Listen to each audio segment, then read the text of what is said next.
අයිබෝවන් මං අද ඔයාලට අරන් ආවේ මේ ලස්සන ගවුම. ඉතින් ඔයා මේ වීඩියෝ එකට කැමති නම් මේක ඉවර වෙනකම් බලන් ඉන්න.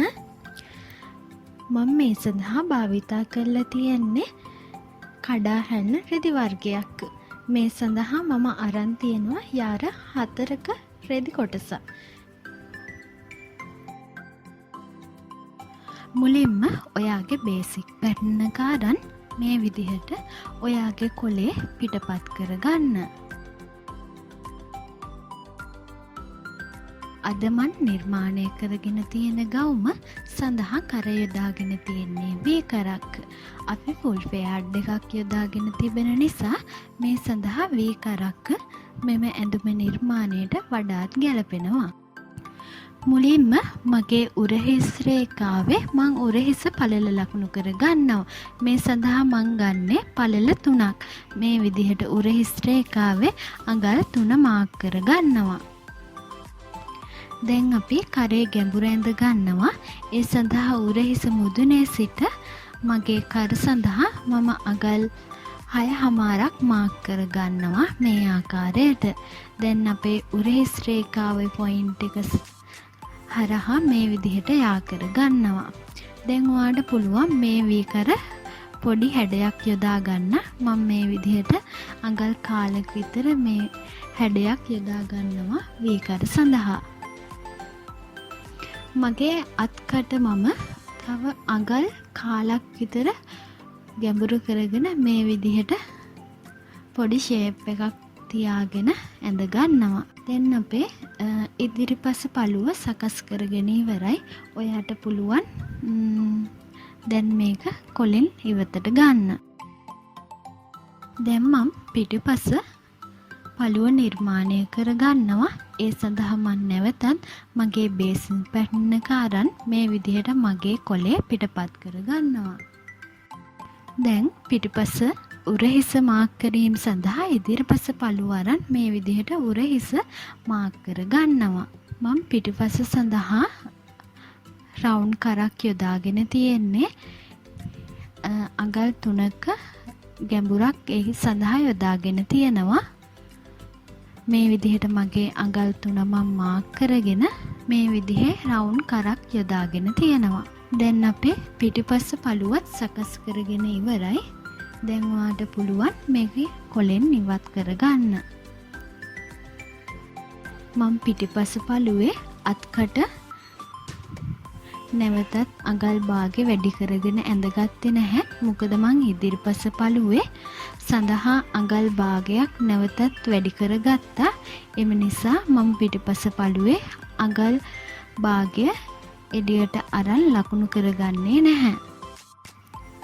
දැන් මං අත නිර්මාණය කර ගැනීම සඳහා මේ විදිහට නැම්මට නමාගත් කොලයක් අරගෙන දැන් අපි මේ ආකාරයට පොඩි කර්ව් හැඩයක් එක්ක මේ විදිහට අපේ අත්කටමින්ම ලකුණු කර ගන්නවා. මම මේ අත මගේ බොහෝ නිර්මාණ සඳහා යොදාගෙන තියෙනවා. මේ අත යොදාගෙන බොහෝ නිර්මාණ අපිට සකස් කරගන්න පුළුවන්. මේ ක්‍රමයේ ලේසි පහසුයි. දැන් මගේ අත්කටමින්ම මම මේ රේඛාවේ මැනගෙන ලකුණු කරගත්තා. මේ විදිහට දැන් ඔයාට පුළුවන් ඒ සඳහා තිරස් රේඛාවක් අඳගෙන ඔයාගේ අතට අවශ්‍ය මින්ම මේ විදිහට ලකුණු කරගන්න. මම අඟල් 3 මාක් කරගත්තා. දැන් අතේ උස මාක් කරගන්නවා අඟල් 8ක්. මේ විදිහට ටේප් එක තියාගෙන අපේ මේ කර්ව් ෂේප් එකේ ඔයාට පුළුවන් ටේප් එක මේ විදිහට තියාගෙන අපේ අඟල් ප්‍රමාණය අඩු වැඩි කරගෙන මේ විදිහට ඇඳගෙන යන්න. මේකට සම්මත මිම්මක් අවශ්‍ය වන්නේ නැහැ. දැන් මම මේ ඇඳගත්ත කඩඉරි සඳහා මේ ආකාරයට මගේ ස්ලිව් එක අත ඇඳ ගන්නවා. දැන් ඔයාට පුළුවන් ඔයා ඇඳගත් අත කොටස මේ විදිහට කොලෙන් ඉවතට ගන්න. දැන් ඔයාලට පේනවා මං සකස් කරගත්ත අතේ මම ගණනය කිරීම දාලා තිනවා අඟල් 8 7 3.5 අඟල් 3 මේ විදිහට තමයි මගේ ස්ලිව් අතේ ගණනය කිරීම එන්නේ. මෙන්න මේ ආකාරයේ හැඩයක් තමයි අපේ අත නිර්මාණය කරාට පස්සේ එන්නේ. දැන් අපි මේ අතම භාවිතා කරලා අපේ ඊළඟ දිග අත සකස් කරගන්නවා. ඔයාට පුළුවන් මේ සකස් කරග අතම මේ විදිහට නැවතත් නැම්මට නමාගත් කොලයක් අරගෙන ඔයාට පුළුවන් මේ ආකාරයටම මේ අත්කට මේ විදිහටම ඇඳ ගන්න. අපි මේකේ උස ප්‍රමාණය තමා වෙනස් වෙන්නේ. අපි බලමු ඒ උස ප්‍රමාණය කොහොමද ගන්න කියලා. දැන් මං නැවත මගේ කලින් අත සකස් කරගත් ආකාරයටම උස ප්‍රමාණය මුලින්ම මාක් කරගන්නවා. මේ විදිහට මම මේකේ උස ගන්නවා අඟල් 12ක්. අඟල් 12 මේ විදිහට මාක් කරගෙන කලින් ආකාරයටම ඔයාට පුළුවන් අඟල් 12 ගණනය කිරීම විදිහට අරගෙන මේ විදිහට ටේප් එක යවමින් ඔයාගේ උස මාක් කරගන්න. ඔයා මෙතෙන්දි කරන්න ඕන ඔයාගේ කලින් අත තියාගෙන මේ ආකාරයට අත් කෙළවර සඳහා මේ උස ප්‍රමාණයම ගන්න. එතකොට ඔයාට පුළුවන් මෙන්න මේ ආකාරයටම ඔයාගේ අත කර්ව් හැඩයක් ඇඳ ගන්න. මේ ආකාරයට තියාගෙන ඔයාගේ අනිත් දෙවෙනි අතේ අඟල් 3 ප්‍රමාණය දෙවෙනි අත තියාගෙන මේ විදිහට කලින් ආකාරයටම අතේ ෂේප් එක ඇඳ ගන්න.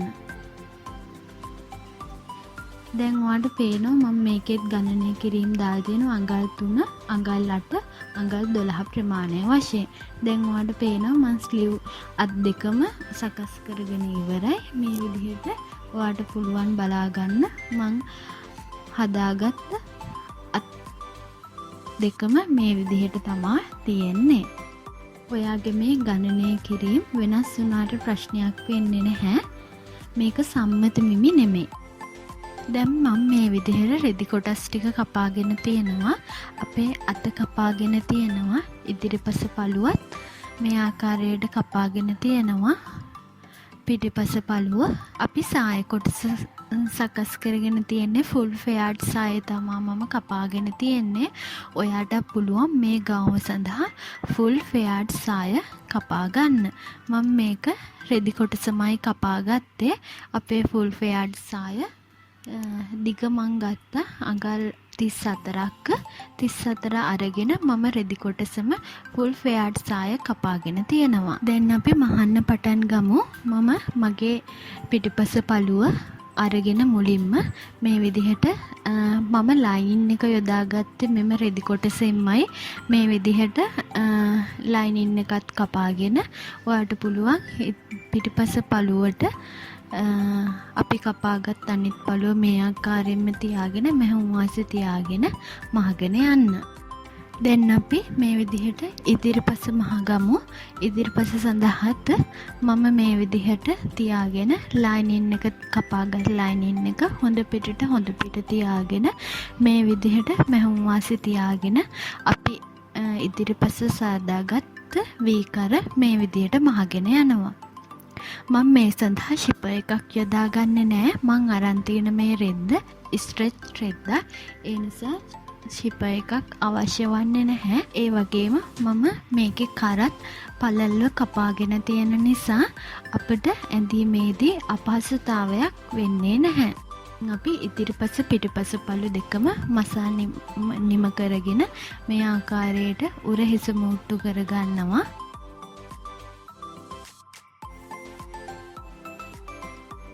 දැන් අපි අතේ වාටිය මහගමු. ඔයා අත් දෙකේම මේ විදිහට වාටිය මහගන්න ඕන. පොඩි වාටියක් මහගන්න. මම අඟල් කාලට හිටින්න මේ විදිහට පොඩි වාටියක් මහගෙන යනවා. ඔයා අපි කපාගත් අත් දෙකේම වාටිය. එතකොට අපේ ඇඳුමට අත් උඩ කොටසෙන් දෙකක් ඕන වෙනවා. අපි යට කොටසෙන් අත් දෙකක් ඕන වෙනවා. ඒ කෑලි හතරෙම මේ විදිහට වාටිය මහගන්න.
දැන් ඔයා ඊළඟට කරන්න ඕන ඔයා මහගත්ත වාටිය මහගත් අත් වර්ග දෙක මුලින්ම දිග අත තියාගෙන ඊට උඩින් අපේ කොට අත තියාගෙන මේ විදිහට මැහුමක් දාගෙන යන්න ඕන.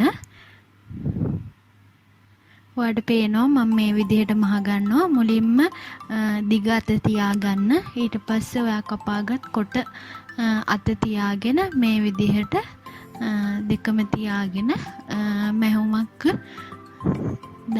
මහගෙන යන්න ඕන අපි.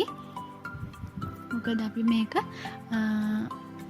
අපේ අත් කටට අල්ලගද්දි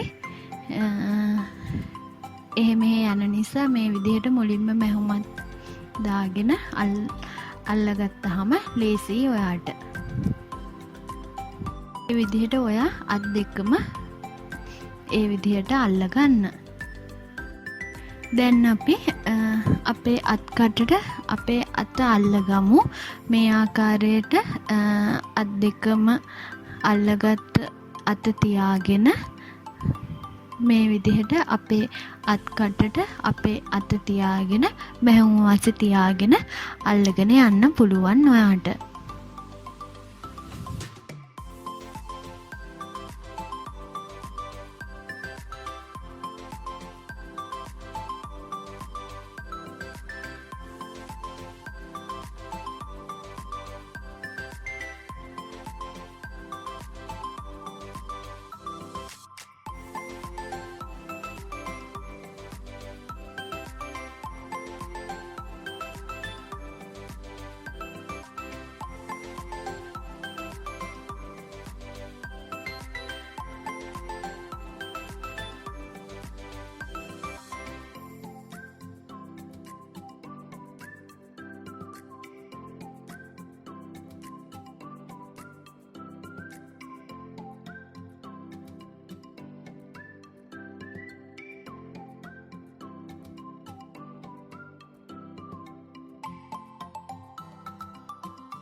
දැන් අපි සාය කොටස අල්ලගමු. ඔයාගේ ඉනට ඔයා කපාගත් සාය කොටස තියාගෙන හොඳ පිටට තියාගෙන මැහුම් වාසිය තියාගෙන මේ විදිහට ඔයාගේ සාය කොටස දෙපැත්තටම අල්ලගන්න පුළුවන්.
දැන් අපේ ඇඳුමේ දෙපැත්ත ගහගමු.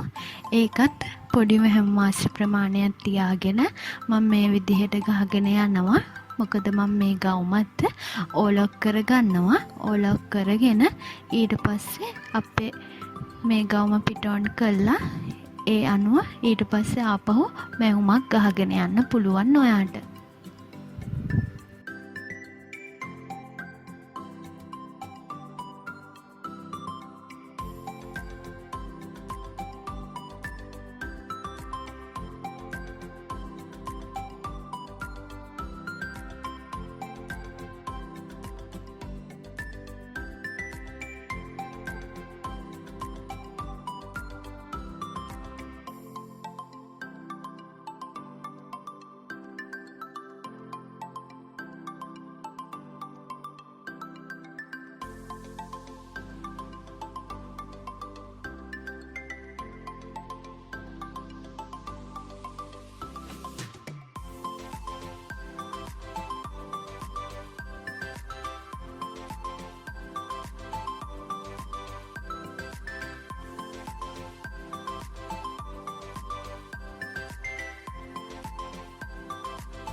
අපි වාටියත් මහගන්නවා. මේ ගවුම සඳහාත් අඟල් කාලක පොඩි වාටියක් තමා මහගෙන යන්නේ. ඔයාට මේක ඕලොක් කරලා ඊට පස්සේ ඕලොක් එක අනිත් පැත්තට නමාගෙන ඒ විදිහටත් මේකේ වාටිය සකස් කරගන්න පුළුවන්.